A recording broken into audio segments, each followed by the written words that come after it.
This is Basket Case Clubs, CPR Group's podcast where we turn basket case clubs into showcase clubs.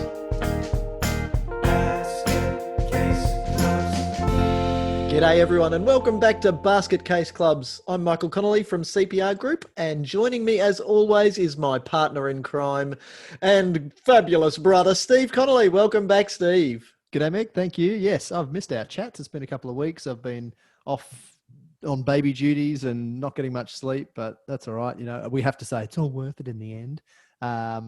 You know that she's going to grow up and listen to this, right? So yes, you do have to say that. Yeah, Victoria, it's worth it. But I have genuinely missed our chats. And this week we're responding to a request from a listener in terms of the topic we're chatting through. Yeah, it's time to talk about planning. So this one came through because of some confusion about the different types of plans, because there's a club that we work with and they wrote to us and said, hey, we've got some members saying, where's your plan? Where's your plan? And then we started to get into the discussion about where our plan is. And we realized, A, we didn't have one, and B, nobody knew what it was that we were supposed to prepare. So what they're looking for is a strategic plan. So this episode is all about strategic planning, but it's fascinating, Steve, how often there are misconceptions about what a strategic plan is or what it should be, or more importantly, what it should achieve. Yeah, and it's probably important to precursor our discussion by identifying the fact that there's no one right way to do a strategic plan.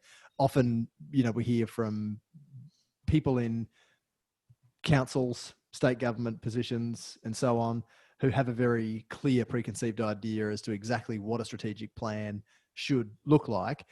But often when we drill down into the discussion a little more deeply, we discover that, you know, they might actually be talking about some other type of plan, whether it's a business plan or an operational plan and so on, which we'll cover off on shortly. Yeah, so the strategic plan, as you just said, Steve, you're absolutely right. I don't think that there is one right definition. And I remember having a discussion with an accountant, this is a long time ago, when we were working on a strategic planning process, but he was doing the business planning component of it. And even the definitions of the term strategy there was a difference to the way he was thinking about it, the way I was thinking about it, the way the council rep was thinking about it, and the way the client was thinking about it. So it was fascinating that the one term in there was really interesting. But he was an interesting character. I'm not sure if he's listening, but if he is, he'll know. Hold on. Did you say accountant? Interesting character. Interesting character. Yeah. Because we were having a discussion as we're going through, you know, talking about strategy, and he had just finished with his family building their new home, but their new home was in a place in the inner suburbs of North Brisbane, and they had just finished a renovation job that involved pretty much demolishing the old house. And I said, "Oh, was that difficult for you to demolish your family home?" And he said, No, it wasn't difficult at all. We had the building company come in and they did the demolition work for us, and any salvaged items they were able to take. The windows, for instance, roller doors, for instance, and anything that they made back then, they were able to take that off the cost that it cost us. I said, no, not technically. Was it emotionally? Down your house. Was it emotion? This is your home. This is where you brought the kids home from hospital. And he looked at me and he said, Michael, I'm an accountant. I'm an emotional desert. Oh, that's great. Yeah, so I've met some emotional deserts in my life. Yeah. Not all accountants. Not all. Oh, yeah, you don't have to be an accountant to be an emotional desert, and you don't have to be an emotional desert to be an accountant. There we go. So let's start with the strategic plan. I think that the strategic plan is a hierarchical thing that kind of sits over the top. It doesn't need to have too much information, doesn't need to have too much detail, but it should give you an overall, if you like, direction. So then we can come down into some of the other types of plans. So the other big ones, we'll start with a business plan. Now, I think a business plan is really underrated, especially in the world of not-for-profit sport. When we get into charity groups and larger community organizations, obviously they've got a pretty good understanding of the need for a business plan and what it should do.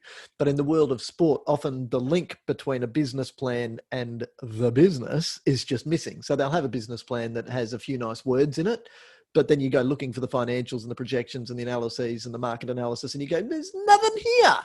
So that's what a business plan is. In the world of business, if you create a business plan, it's to take an idea to the bank so that the bank will fund you, so that an investor will fund you. So in the not-for-profit sector, often we require a business plan, or if we're talking a specific project, a business case that describes the viability of that project from a business perspective, so that you can then encourage investment because it shows that the project or your organization is viable. Then Makes perfect sense in the real world. Then we get into the underneath the strategic plan, if you like. So the strategic plan and the business plan may both exist, and they may, but they are likely to serve different purposes.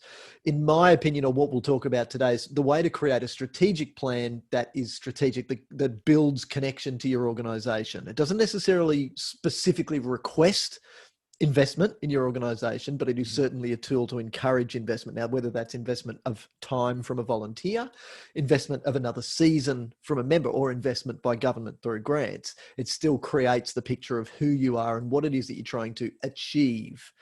The business plan can then go into a bit more detail of how you're going to achieve it. And the operational plan that can sit underneath that can be very often a 1 year by 1 year plan that says, and this year, this is what we're going to do in each of these areas of our operation. And that's a really important difference, between the strategic plan and the operational plan, if you do have both. And often I think the line gets blurred there. And I read a lot of strategic plans that are very specific in nature and drill right down to the day-to-day minutiae, which probably doesn't sit well with any definition of the term strategy. And then after that, we get into more of the specific plan. So then if you break down the operational plan, you may have an area of operation that is all about marketing. How are we going to get more customers? So that can become the subject of a plan of its own, which would be called a marketing plan. Then we can look at all of the risks that we face, and we've got to work out how we can treat those risks, how we can mitigate them where we can, how we can eliminate them where we can, or what we need to do to make sure that those risks won't come and bite us in the ass too much. And that would be called a risk management plan. Or if we've got a plan that helps manage our volunteers, that would be a volunteer management plan or a volunteer plan. So you can then get much more specific. But I think that the important part of this discussion, and even as we get into those specific types of plans, is don't make it too complicated. Just Google, seriously, this is a fun, I know you've done it, Steve. Google something like club planning templates or strategic planning template sports club. Oh my God, the shit that you'll see. It's just some of these, the template alone that just says, in this area of the plan, you should nominate what you're going to try and achieve. And it's just going into, like you just said, the minutiae of where we're going to put a dot, a full stop or a colon or a semicolon on our membership application form. Like, seriously, that's not strategic. That's not thinking big picture. That's not guiding the strategic direction of your organization. And the process, if you take a template like that and run with it, the process will often lead to such frustration and burnout of volunteers that the valuable content will get lost in that. And one of the things that we often find when we work with organizations that are going through a strategic planning process specifically is often the things that get pulled together for presentation in that plan are things that are already being discussed regularly. A board and its, and an organization's members generally will have some semblance of agreement as to the direction that they want to head as an organization. Often that needs refining, and the strategic planning process is a great opportunity to do that. But often, we'll see things presented then in the strategic plan at the end of a planning process that are things that the board or subcommittees have been discussing for some time, in many cases, multiple years, but they've been documented in minutes here and there and then promptly forgotten about. Oh yeah, we agreed 6 months ago that we were going to do something over there in, improving our barbecue area or improving this program for new participants. But it all gets lost because the day-to-day running of the organization or the focus of that particular subcommittee takes precedence, and the strategic planning of the organization and heading in that somewhat loosely agreed direction drops off the bottom. So it's important, as you say, to not overcomplicate the process and to acknowledge that often we're going to be pulling together the ideas that a lot of us have already got. Sometimes there's some really new, innovative ideas that come up through the planning process, and we can talk a little later about the importance of engaging with your members when you're following this process so that you get some of those outside the box ideas that the board themselves or committee may not have because they're, sitting within their box as a committee member or volunteer at the helm of the leadership team of the organization. But it is a process that will far better serve your club if you keep it simple, stupid. Or as I like to say, keep it simple, Steve. I thought you were going to say keep it simple, smartass. So I guess if I can summarize what you've just explained, Steve, is that a strategic plan should inspire. A strategic plan doesn't need that's what to I meant. direct. Yeah. That's what that rant meant. Interestingly, just to take that a step further then, Steve, some people call your strategic plan a roadmap. And that's a pretty good analogy, but to be simple and like to get something done first, I don't think you're like if you're just starting out, or if you want something that is really there to be inspirational and not directional, then maybe a more effective way to think about your strategic plan is more like a compass, because we then know the direction we need to head. We've got a committee that will be elected from year to year, or 2 years by 2 years, or 3 years by 3 years for a board. Their job then is to determine the best way to navigate the map to keep us in the right direction. The strategy that sits over all of that is that we are heading 360 degrees that way. It's only 360 is that straight ahead or is that backwards? That's straight ahead. That's straight ahead. Yeah. But it's a matter of keeping us heading in the right direction. The twists and turns that we take and the sights that we stop to see on the way, well, they can be that can be the decision that gets made operationally once we're heading on that right direction. So I think that's often a better way to think about it, especially if you're just launching into it and you don't know how much information to include. Yeah, a one-page strategic plan is a fantastic starting point for an organization that's never done any planning. Yeah. And therein lies what you were saying there about the roadmap and providing clear direction for an organization. Therein lies probably for some organizations the trap, and they fall into that trap of providing too much detail and setting too specific a direction for future committees, whereby the future committee might say, oh yeah, well, we agree with that general direction, but we want to achieve it differently. We want to do this. We want to focus on this little action rather than what you've said in there too specifically.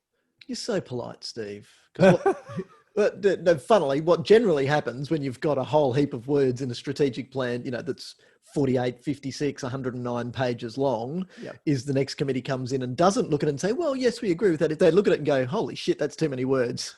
Yeah. TLDR, too long, didn't read. I love that phrase that someone said to, I can't even remember whether it was you or I now, but I don't want a thick and dusty plan through this process, which is such a great way to sum up what those plans end up looking like, because they get shelved, they collect dust, no one reads them, and whatever is written in them doesn't get done. Yeah. Yep. Doesn't get delegated, doesn't get considered, just doesn't get done. Yeah. So that compass that guides you in your direction, you can then break that down into sometimes 4 areas, sometimes 6 areas, not often more than 6. But again, you've got to be careful not to get too bogged down into what you call those areas. So if you look at a lot of plans, they'll be called pillars or planning pillars, because I suppose they're the areas of our business that hold us up, if you like. Sometimes they're called KRAs, which is a key result area.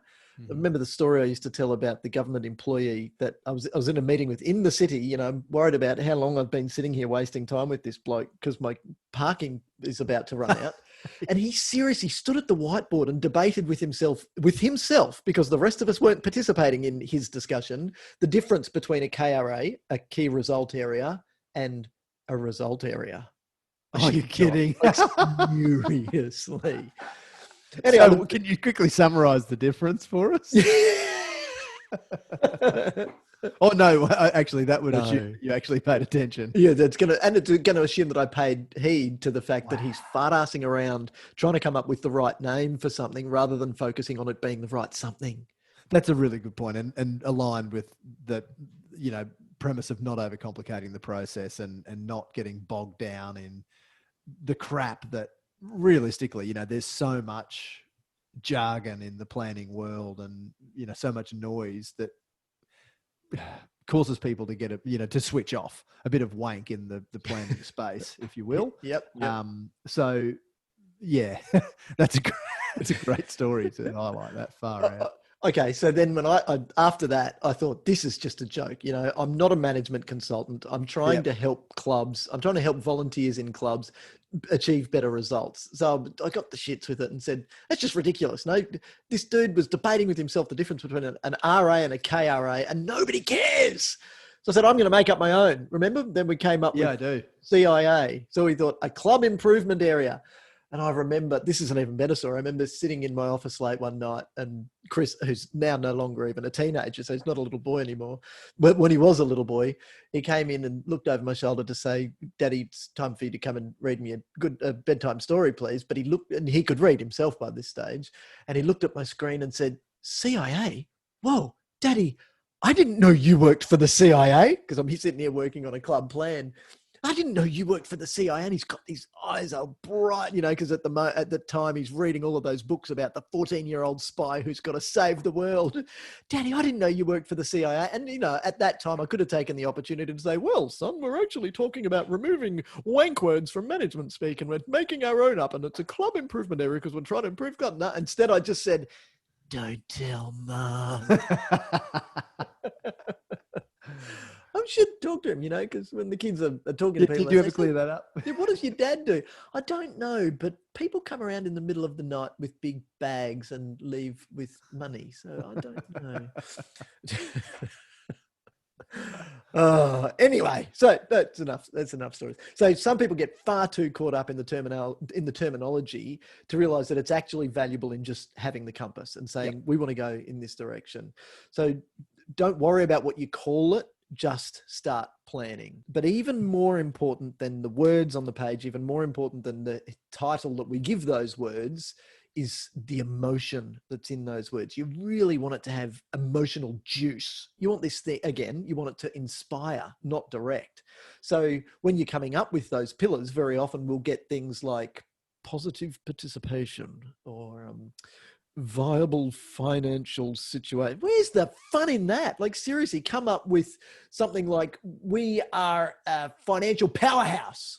We are a membership masterpiece. Like, it's okay to come up with fun words and to keep the language positive, inspirational, fun. Most of all, keep it fun. Finally then, no tick in a box planning. I remember to go back to those council and state government employees. Yeah. Well, yes. Now, here's another story for you. I remember I was wandering around in front of, it was the Civic Centre in Ipswich. It's a lovely civic centre. I was there for quite a big function and I wasn't talking for a little while. So I was on the phone to you because you were dealing with finalising a club plan and you'd received an email with some feedback on one of your club plans. And it was all about, well, I'm just going through this and the action plan doesn't appear to have smart objectives in it. So we're going to... Yes. You remember who I'm talking about now. And the club was getting hauled over the coals vicariously through you for doing a plan that was inspirational. And it was so frustrating. And I remember that discussion. I think it was a flowery and colourful discussion from memory saying, what does this person think this club need? They need something that's going to inspire them. They were all sitting around going, woe is us and we can't find. But they don't need a big, like you say, a thick and dusty document that says the positive attributes of the president that you'll need to secure for next year, this and that and the other, and a big long list. That's not what it needs. Yeah. What it needs is something that's going to inspire the right people to take the right action, to get other right people on board and enthused about taking that club up and up and up the ladder. Mm. Yeah, get your members engaged and, like you say, sharing your vision so that they actually want to buy into the achievement of that plan and help the committee rather than putting your members to sleep. Yeah. And it was because that council officer had required a plan because they had a KPI, a key performance indicator. They had a performance indicator that says we've got to have plans that are smart and that have an action plan and it's following the SWOT analysis and all it does is ticks their boxes. So that's why I called it tick in a box planning. Yeah, if it's just a plan for the sake of having a plan, forget it. It's not going to inspire anyone. Yeah, I suppose the only caveat on that is that sometimes we do work on plans and, councils need to prepare plans to support funding applications, for example. So big dollars when we're seeking, grant funding from the federal government, for example. Sometimes there'll even be planning templates that are provided through that process. So I would say that that's really the only time that a plan should follow, a really rigid structure that is outlined through that funding process. So, but you do So knowing that you're planning in that way, you're doing tick in the box planning so that you can seek that grant funding. That shouldn't be your strategic plan. That should be complementary to your visionary, exciting, fun, emotionally juicy document. It's fascinating, Steve. This is a podcast and there's no video. So all of our listeners can't see your face and I can see your face. And I know that bit hurt you. I know you said all of that just to cover off on the fact that sometimes you do have to do tick in a box planning. But very rarely. Very rarely. Okay, but when you do, think about history. When you've done one of those plans and then got the grant or not got the grant, when was the next time you looked at that plan? Seriously. Exactly. Never. Or the next time we're going for the grant. And then we go, Yeah. oh, I didn't know we'd done this. If you pick up a plan that your organization has and you say to yourself, I didn't know we'd done this, then how juicy is that plan? It ain't juicy, baby.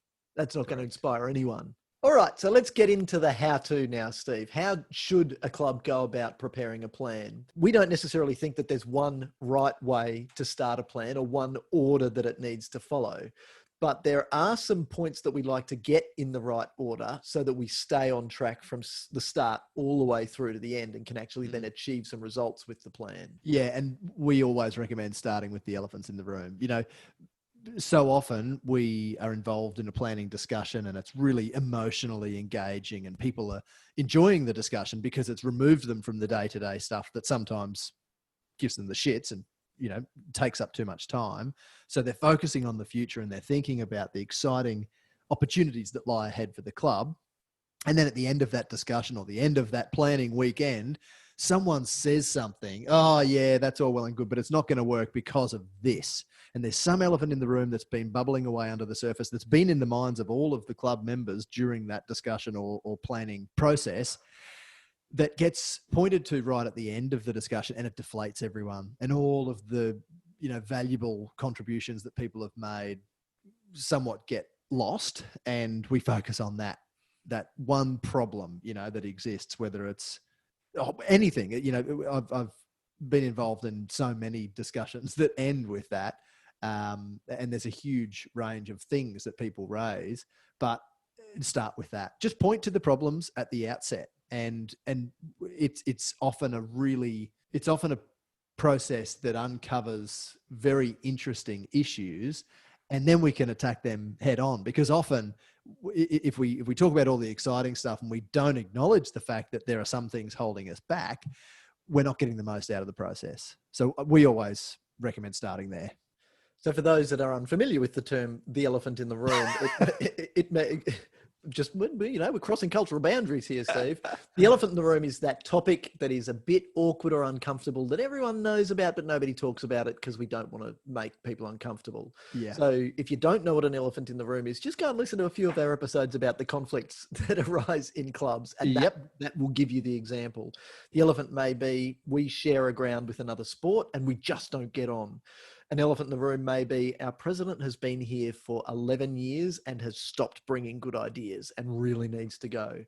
Those are the sorts of things. Our elephant in the room may be, we don't have any money in the bank. We haven't submitted an annual return to our reporting agency for 11 years and we might not be here next year.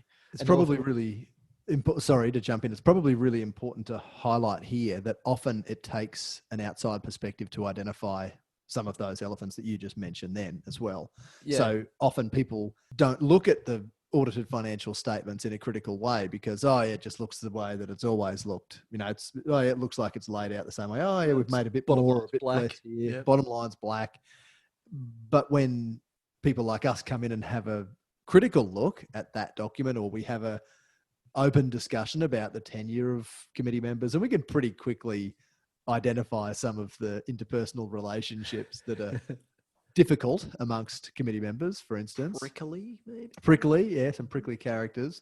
And we're pretty happy to always point directly to those elephants in the room and just ask the direct question. Say, is this a problem? Is this holding you back? And sometimes, I was telling you the story yesterday about somebody that I had challenged with a question like that. And that straight away, the barrier came up, you know, the self-protection barrier came up. No, I'm absolutely right. I'm absolutely right. And she came back to me 2 or 3 days later and said, actually, I took a good hard look at myself after you challenged me on that. Yeah. And it was a problem. And I didn't even know it was a problem. So the starting point then, once you've identified what the elephants in the room are, may be deal with the elephants. Sometimes you've just got to stop everything else and say, oh, we were going to plan the new clubhouse and we're going to plan these fantastic new participation programs, but hang on a minute. None of those will work if we haven't taken care of ourselves. And that may mean solving the elephants. I often point to the analogy, when you're on the plane and they go through the safety direction, and in the unlikely event of an accident, bend down, put your head between your knees and kiss your ass goodbye. The exits may be behind you. When they do the little thing and the mask will drop down from the ceiling, pull firmly to activate the oxygen, the bag may not inflate. Remember what they say? They say, put your own mask on first before you help those around you. Yep. Because if you don't put your own mask on, you can't breathe, you pass out from a lack of oxygen, and then you're no good to nobody. So does your kid. Yeah. So does your kid, exactly. So this is the same sort of thing. The discussion about the real difficulties that we may be having may derail the rest of the process because we're actually solving the problem or problems that need to be solved before anything else even matters. And again, as I said earlier, that's such a hugely beneficial outcome of a planning process, which very purposefully removes you from the day-to-day discussions and focuses on strategy that just can't be understated. So then it's a matter of working out from the top all of the good stuff. So I think that there are two parts of the good stuff that we should focus on in a planning process and then let what I call the mechanics sort itself out afterwards. So the mechanics, like I would even put a SWOT analysis in the mechanics. SWOT is strengths, weaknesses, opportunities, and threats. And obviously we've got a more dynamic way of doing that actually creates actions by determining what we need to fix and how we need to fix it and to what level we need to fix it, all in a very snappy little exercise that we run that generates some great ideas, but it's still mechanical. Yep. Got to get our compass right first. So then that SWOT analysis or our dynamic SWOT can then drive the actions, the things that we're going to do. And then those actions will need a time frame and need somebody to do them. But all of that is mechanics, and how far down that level of detail you go is entirely up to you. The two big ones at the top, though, are the important ones where I want to focus. So that mechanics will solve itself. The first of those is to identify why we exist. And this is more challenging than it sounds because it's very easy. Why do you exist? Oh, it's in the object of our constitution. Right. So to foster and promote, there's often very little emotional juice in the way an object is written in a constitution. Yes. The way to think about why you exist is a two-part question. Why did you get involved in the first place? People rarely struggle with that. Oh, it's easy because when Chris was 4, he said, Daddy, I want to play soccer. So I took him to play soccer. That's pretty simple. The next question is the one that really drives why an organization exists. And that's, okay, why did you stay? Because you had a choice then. You had a choice to go and play the same sport at another club. Save if you're in a very small regional or remote area. But even if you are, you still had the choice to go and do a different activity. And I'm not just talking about one type of football versus another. This is not a rugby league, soccer, AFL, gridiron type question. It's, well, I don't need to play sport. I could go for a run. I don't need to play sport. I can go and do PT at the park or boot camp at the park. I don't need to play sport. I can sit at home and drink.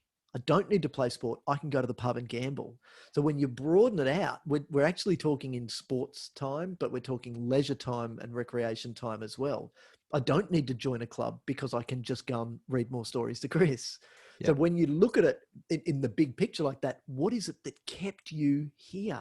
When the people that we have the pleasure of talking to can connect with that, how often, Steve, is it that you get tears in a planning session? Yeah, all the time. Yep. See, for me, I reckon it's within the process. There will be tears at least once in all but maybe 5 or 10%. Okay, far out. But if you maybe you piss people off more than I do. You make them cry. Maybe no, it's fascinating, and they're not tears of sadness, and they're not tears of frustration. They're tears of connection and discovery, self-discovery. Oh, yeah, and I'm getting goosebumps just thinking about it because of all of the people that have had that realization in going through this process. Now, they didn't sign up to have that happen. They didn't sign up to lie on the couch and connect with themselves emotionally. But a good planning process will do that. And that's where the real value lies. So to then be able to summarize that down into a really simple statement that says, this is why we exist. once they get that from themselves, once they have that connection, and once they and it's often, I remember in Northern Australia a few years ago, it was one of the life members of a basketball association who it was the first time in a decades long involvement in this association that she actually connected. And we had to stop because after she had that emotional Epiphany, emotional release, maybe emotional epiphany, we had to stop because everyone just needed to go and spend time with her individually to say, because then they had connected with themselves. Wow. But it meant that when it came time to write the statement of why that organization exists, and if you like, you can call that a vision or a mission statement. Again, don't get too burdened in what you call it. Sometimes we call it why. That's it. One word. Why? Our why. Our big why. The big why. Once you've connected to yourself, and once you've been able to come up with some words that describe that feeling, then it's really easy to explain it to somebody else. And that's again, this is not the mechanics. This is the psychological side that informs the mechanics. All of the mechanics of then actually coming up with the actions that are going to help us to do that becomes so much easier because we know that. There's one example that I want you to give, Steve, and it's from our friends out west. Good. I was hoping I'd get an opportunity to do this because, and only yesterday there was a LinkedIn post from one of the board members of this organization that I'll talk about now. And she was sharing the great news that they'd been selected for an organizational and business award. And at the end of her post, she included the why, the organization's why. And that is really symptomatic of the shift in mindset that they've had, where, we followed this process that I'll outline shortly to come up with their why. And they already knew their why. This organization, is great in that it does bloody great stuff and they do a bloody great job of delivering, good community outcomes. So for them, discovering their why was pretty easy. And we just needed to poke and prod in the right way and keep asking, yes, but why? Yes, but why? And I said to them when they discovered their why, and it was a really short process of kind of an hour for them, which compared with ours as at CPR Group, something like 6 months that it took us to identify why we exist. I said, guys, from when you walk out this door, that phrase needs to be burned into the memory of all board members, all staff, so that when you are asked why your organization exists, or, oh, what's that, pretty shirt that you've got on, straight away you lead with that statement, because it's emotive, it is engaging, and there ain't no politician on this earth that isn't going to want to support you. So the organization SWIN, or the Southwest Indigenous Network, it was probably about 5 years ago that we followed this process of discovering their why, and it was as part of a strategic planning project. And I said, guys, why does Southwest Indigenous Network exist? And they said, oh, well, we're an organization that provides some degree of collaboration and coordination amongst Indigenous community sport and recreation officers throughout the region of Southwest Queensland. Ooh. And I said, yeah, wow, gosh, that is exciting. Let me give you some money. Not. Hang on, mate. Severe lack of goosebumps still. Yeah, exactly. So I said, that's all great. That's kind of what you do, and it's maybe a little bit of how you do it, that information sharing, collaboration, and so on. I said, but why are you doing what you're doing? Why do you exist? Why was it important to create greater cohesion across that network of sport and rec officers? Oh, well, kids in that area of Queensland don't typically get the same sort of access to opportunities for participation in physical activity as their counterparts in the big cities. Great. Okay. And why is that important? Oh, well, there are some significant social issues that are plaguing communities in Southwest Queensland, not unique to Southwest Queensland. For our listeners, issues that will plague communities across the country and all over the world. And a lot of those issues can be alleviated or tackled head on through participation in physical activity and engagement with community through sport. Great. Okay. Why is that important? So at this stage, they're getting frustrated, and I kind of sound like that nagging little child. Yeah, but why, Dad? But why? Well, just because I said so, which they probably said a couple of times. Anyway, so like I said, the discussion went on for about 45 minutes to an hour, and they continued to get the shits with my persistent questioning. But, we started to uncover some of the real reasons that it's so important for their organization to do what they do.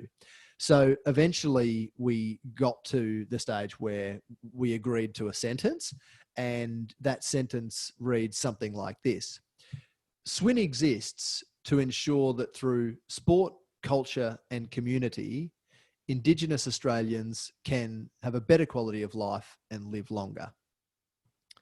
So hopefully you've now got some goosebumps, and that really beautifully sums up why the organization exists. The fact that they, deliver opportunities for participation in physical activity for people who wouldn't otherwise get those opportunities is great, but why they do that delivery of services is so much more important. It's so much more emotionally engaging. And they've got some great artwork on their SWIN shirts. So when they get into an elevator with a, elected representative who says, "Oh, what's that great looking shirt and the, awesome Indigenous artwork and that cool gecko logo you've got there? What's that all about?" "Oh, this is a SWIN shirt." "Who's SWIN and what do they do?" "Well, SWIN, exists to ensure that." Straight away, it opens a discussion and an opportunity that wouldn't have existed if you opened with the boring what and how. If you 5 years ago had come up with nothing else with the SWIN board, it was still critical that happened. So that's why this is such an exciting place to start. But it took years, and I'm sure that they'll be happy for me to share this. It has taken years for it to enter their regular vernacular, So well, now more than a decade, Steve. Well, more yeah. than a decade. Yes, yeah. And even since identifying why they exist, it's been challenging for them to open discussions with that, and to, for the board member that I mentioned to post and include that why statement at the end of her LinkedIn post yesterday was just so awesome to see. And that, it's front and center in their annual reports. It's on their website. It's in their strategic every time they're in the plan. paper. Every time they're in the paper. It's always there. It's SWIN, and it straight into it. Yeah. Yeah. And it connects emotionally. It's not designed to connect technically anymore. That's fine. The technicalities fall out of that. So then all of the programs that organization runs, and we're talking about SWIN, but you can think about this from your own perspective as a big association down to a tiny little club. It then puts everything into perspective. And so we now know why we run these programs, which is so powerful. Yeah. And I suppose that what's really important, and when this concept was first introduced to us many, many years ago, of identifying your why, it's so valuable in then driving future behavior. Because if an opportunity comes up that doesn't align with SWIN's why, they critically assess that opportunity and they'll say, no, that's not an activity and a program, an event that aligns with our why, therefore we're not going to pursue that opportunity. Yeah. And sometimes it's not even, it doesn't align. It's just, it doesn't align enough to mean that we need to take ourselves away from the other things that we are doing that does align, that do align perfectly. Yep. Yeah. So it's so powerful, and to get connection with that, if nothing else comes of the planning process, but you get that, then you're connected. Then you've got something to immediately begin every conversation that you have on the sideline with parents, with players, with sponsors, with supporters, with council, with peak bodies. You know that you've got something to begin that conversation that connects to them emotionally. Yeah. And just before we move on from this topic, I want to share with you and our listeners just briefly a beautiful phrase that someone used only, maybe 6 weeks ago in a strategic planning process with a footy club. And she said, my son or daughter recently said to me, your vibe attracts your tribe.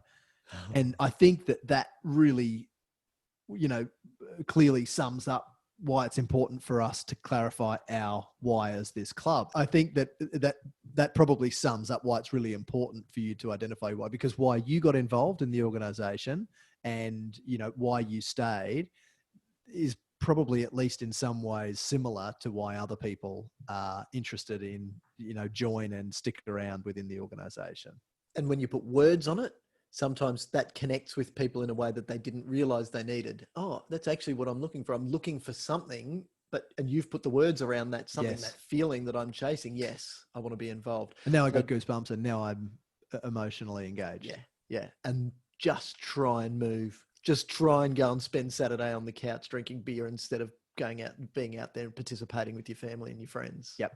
So that then leads us into the crux of planning then, is to take that why and then frame some goals from that. But I'm going to use a different word, Steve. Instead of goals, I'm going to use the word outcomes, because goal setting is so powerful. And unfortunately, it's wanky. And it's something that pissed me off for a long time. I said, oh, it's so wanky. And I read all of these things from the management consultants that say the people who set goals are 72% more likely to achieve them, and only 3% of people just have written down goals and then pursue them. And oh, come on, that's just wanky crap that you read in a management book. But it's freaking true. That's the problem, is that it's true unless you actually write it down. But the same is true when we're talking about conflict resolution. When you actually write down your problems, then they're quantified because you can see them, and you can say, okay, everything I haven't, and it's sometimes you struggle to write them down because, well, what is actually the problem here? It's a feeling, and it sometimes makes it a bit difficult to write it down.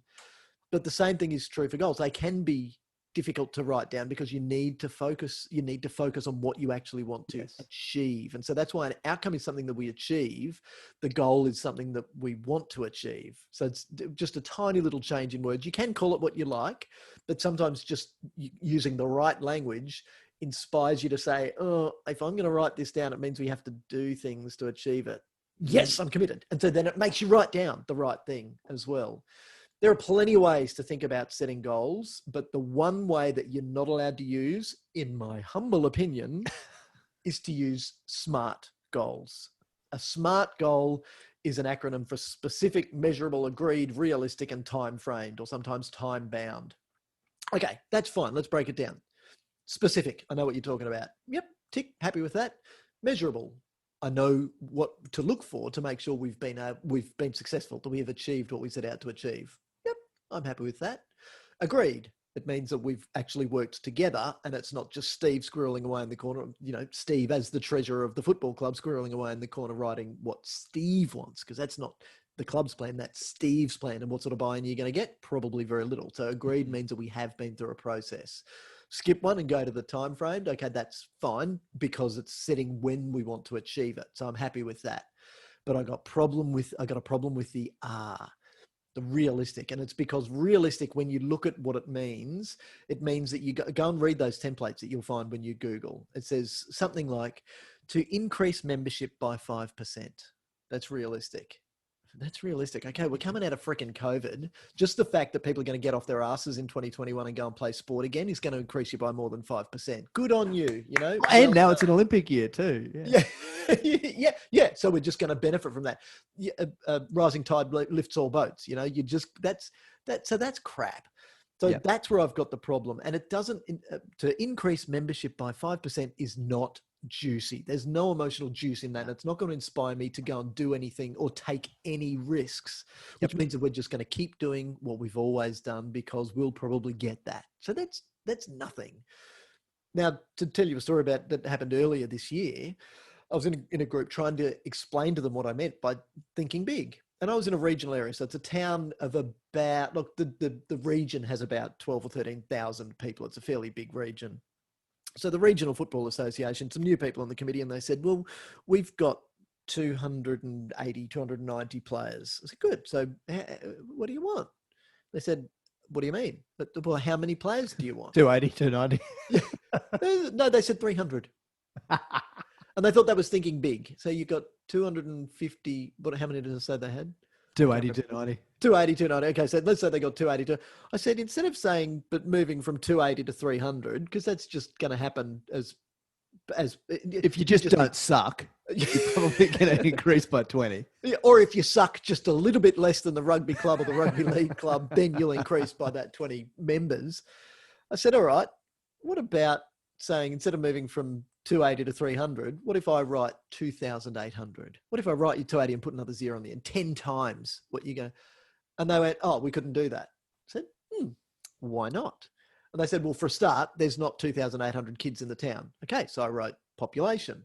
Oh, well, we don't have enough fields to accommodate 2,000. I said, fields. Oh, well, we don't have the lighting to be able to play that. I was going, lighting. Well, we don't have enough money to go and develop fields. Good, money. Well, we wouldn't have enough and they could see what was happening. They said we wouldn't have enough coaches to be able to good coaches. Oh, we definitely wouldn't have enough volunteers to be able to deal with that. Good volunteer numbers. So straight away, they're planning. Now, 280 to 300 is not going to make them think about what they might need to do. Let's say they set a target of 300 playing members for 2021, or, we'll talk, and I didn't set a time frame. Notice that I left that out for them. So they've just gone ultra conservative, ultra realistic. Come on, seriously, just get excited about this. Take that step back and say, what could we do? And they said, yeah, but we couldn't do that. I said, so what you're telling me is that there are no football clubs in Australia with 2,800 players. I went, oh, no, there probably are. I said, well, if there probably are, then it means that it's possible. If it's possible for you. Okay, take the population out of it, but that's presuming that the population is going to stay exactly the same. And I'd said there 12 or 13,000. It's possible that you get that many people playing football, because straight away we're assuming what I mean by a football player or a member is an 11-a-side player on a full-size field playing traditional federation football. Yep. Is that what I'm talking about? Well, that's an assumption, isn't it? It is. Because then you can say, oh, well, what if we just have a mum's game? Just for mums, walking football. Beach football. Oh, we're in central Queensland. There's no beach. You can still buy some sand. Come on, think big, people. Play on dirt. So straight away, we're thinking the right way. So see, and it was just amazing. And then they got it. It was only after they had participated in that. And of course, everyone else from the motocross club and the four-wheel drive club, they all got involved as well. I went, oh, actually, there is something in this. And it opened up the way they were thinking. So while I said you're not allowed to use SMART goals or SMART outcomes in this context, there are 4 quadrants that you can think in. We'll start in the lowest quadrant, the small and general. So a small and general outcome would be to increase membership. Okay, so you can see we've got small and general. Let's now make it big but general. A big but general outcome or goal would be to double membership or to 10 times membership. Then on the other side, we've got a small but specific outcome. Okay, so it might be increase membership by net 5% by this time next year. So it's nice and specific because you've given me an amount and a time frame. Yep. But it's still only small because 5%, as we said, is likely to happen just in the natural changes of whatever happens in our environment. But then we get to the one that we really want, which is big and specific. So 10 times membership by 2.5 years' time. Right. That's big. Or even double membership by the start of next season. What are we, November 2020? Double membership by the beginning of the season in 2021? Really? Yeah, but you're thinking now, aren't you? What would we need to do to double membership? Does some of those feelings make you uncomfortable because you'd actually have to work hard? But are they likely to achieve a result? Even if you don't double, are you likely to go in the right direction? And the thing about setting unreasonable goals or unrealistic goals is that your journey to achieve an unrealistic goal might fall short of that unrealistic goal, but it's far more likely to exceed the crappy little small general realistic reasonable goal that you would have set otherwise. So to increase membership, all right, we're going to go for 2,800. We might hit 400. We might hit 350. We might hit 320. Guess what? That's more than 300. I ain't that good at maths, but I know that. Yeah. So that's how that works. And that was a very quick snapshot of how that can be such a powerful tool. Yeah. So obviously then the next part of it, as I said before, is the mechanics. It's what are all of those things that so I've just written all of those topics on the whiteboard. Fields. How many do we need? Good. What do we need to do to get those fields? Good. That's mechanical. But by the time you get to that part of the discussion, everyone's contributing. They're all throwing their ideas in. We're brainstorming great ideas and we're getting great outcomes just from the process itself because we've opened up. We started connecting emotionally. We had our cry. Then we got excited. We didn't let the small thinking interrupt us. And we just said, let's just throw it out there. Everything's okay at this stage. Then we're going to look at all of these great opportunities that are out there and start to pick those that are best for us. Yeah. And we'd already gotten out of the way all of the crap that's, you know, holding us back already. And we've agreed that, yeah, we know that we need to deal with some of those elephants in these ways. Yep. And people are then ready to start thinking big and to start talking the fun, juicy, emotional stuff. So the big takeaways, Steve, that I really hope that everyone takes out of this, especially the club that wanted us to touch on this topic, and of course all of the others that are thinking about maybe launching into the process. First one, keep it simple. Don't overcomplicate it. The second one is let it be emotional. Let it touch your heartstrings and not just be the typical, let's just go and Google a strategic planning template and fill in the gaps, because that's just mechanics and it's got no emotional juice. And keep it fun. And by keep it fun, I mean the process and the outcome, even the language that you're using. Keep that at the literal plan that you produce. Keep that fun. Let it tell the story about the personality of your club. I think also, yeah. Oh, sorry. I think that also the importance of engaging with your members and getting broader input than just your committee. So don't just keep this discussion to the management committee. Go and seek input from the broader membership. Seek input from your customers. You know, if you're a bowls club, have some hard copy surveys on your bar so that people can provide feedback, and you'll get some ideas in there that the board won't have come up with themselves. Yeah, and do an online survey. But better yet, if you're the committee and you actually want to connect with people, go and connect with people. Go and ask them. Tell them what you're doing. Tell them why. Tell them about your experiences in being connected emotionally and having that emotional epiphany or that emotional release. Let them know. Connect them. What is it that made you want to stay? Get their words and ask them if you could say that in a way that is going to make people connect. Like seriously, the creativity that can come out of people where and when you least expect it can be amazing. Somebody will then say, well, we will be the speedball superstars of the universe.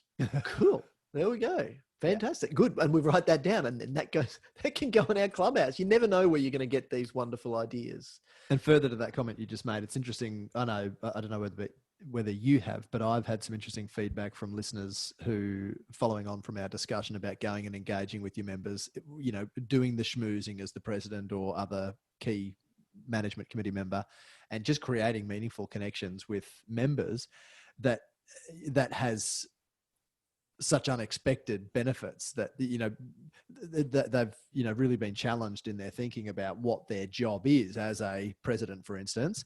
And those discussions have opened up opportunities for volunteering, sponsorship, you know, coaching, and all of those peripheral benefits that can come from simply having a quick chat with someone on the side of the field or the court or the green, and letting them know, like you said, that we're going through this planning process. What is it that you think we need to make sure we consider over the next few years? Or what is it that you love about the club? Or what would you like to change?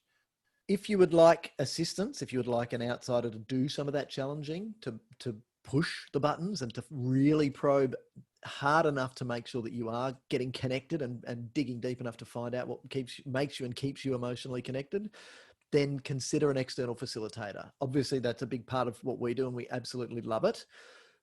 But there are plenty of facilitators all around the country, all around the world. Just make sure you find somebody who believes what you believe. Because when you're looking for the right facilitator, make sure that you're going to get that emotional connection. Make sure that the language that's going to be used, whether you're writing the plan or the facilitator's writing the plan, taking away and collating all of the notes and the input and putting the plan together, make sure that the language is going to be what you expect. But keep that exciting, keep that big. Don't settle for small. Make sure that you're thinking and pushing very big. If you would like to do the process internally, then we've got some fantastic tools, not a long-winded strategic planning template that you can Google. But if you go to cprgroup.com.au/planning, and if you forget that, if you don't type that link in, you won't be able to navigate to it. But of course, there's always the contact us button, and we'll point you directly to where you need to go. there's a diagram that goes through the process. So it's not a workbook. It's not a template. It's just a diagram that is a cycle that takes you through that process. Connected to that, then we've got some worksheets. There's a worksheet to help you workshop your goals. There's a worksheet there to help you workshop your purpose. There's a worksheet to help you understand your SWOT. And obviously then there's an action plan template. It's just a table, and it's as complicated as I think it should get. And you can even only do, the action plan can be as simple as, we need to do this. To achieve this big outcome, we need to do this. But that can be quite specific. Then you can add a time frame, and you can add a person who's going to take the lead role in doing it if you like. But even if you don't, anything that you do in the process that we've just described, that we've taken you through today, anything that you do on that journey is going to be so valuable to you, especially if you cry. If you cry, you know you're doing it right. Oh, so to go back to a couple of points that you made, Steve, earlier. The first one is that you mentioned that it took us a long time to get connected to our big why, and it did. But when we did, it became so simple. Our big why is to create happy volunteers. It's as simple as that.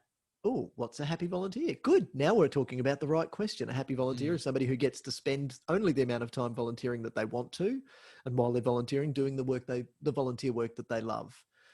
What do we need to do to get that? If you're feeling burnt out, if you're feeling that you're overburdened, overwhelmed with what's got to be done, then how do we get through to, how do we have that breakthrough to make me a happy volunteer? So that's our purpose. Obviously, if you follow us on social media, or if you sign up to our newsletter, you'll probably find that out as well. There's a couple of other things to check out. Asset Track, assettrac.com.au, and Meeting Track, meetingtrac.com.au. They're our little tools that we've developed that really help organizations get organized. But the reason I mentioned them, Steve, is that you said, if you've got that list of things that we've determined at meetings that has then got lost, like improving the barbecue, that's because you didn't have a tool like Meeting Track that sent a reminder to you to say, hey, you've got this outstanding action of improving the barbecue area. So you never lose things. Things never drop off the bottom. Keep your requests coming. If there's any other topics that you'd like us to cover in between having discussions with and about some real basket case clubs, please keep them coming in. And until next time, Steve, this has been a surprisingly fun topic to talk about with you today. Yeah, I think that the length of this episode shows that we've been missing having these discussions. Yes. Yeah. Oh, but strategic planning, we'll get in there for 5 minutes, 10-minute episode. Yeah, good luck with that. Yeah. Yeah. So thank you for sticking with it until the end, Steve, sticking with me, and thank me for sticking with you to the end. Yeah, thanks. Thanks to our listeners for the suggestion, and really keen to continue to respond to any ideas that come in for topics, and enjoying having a yarn and shooting the breeze and solving the problems of basket case clubs. And creating showcase clubs. And there aren't many showcase clubs that don't do strategic planning well. Oh, good point. Thank you again, Steve. Until next time, all the best. Thanks, Mick. See ya.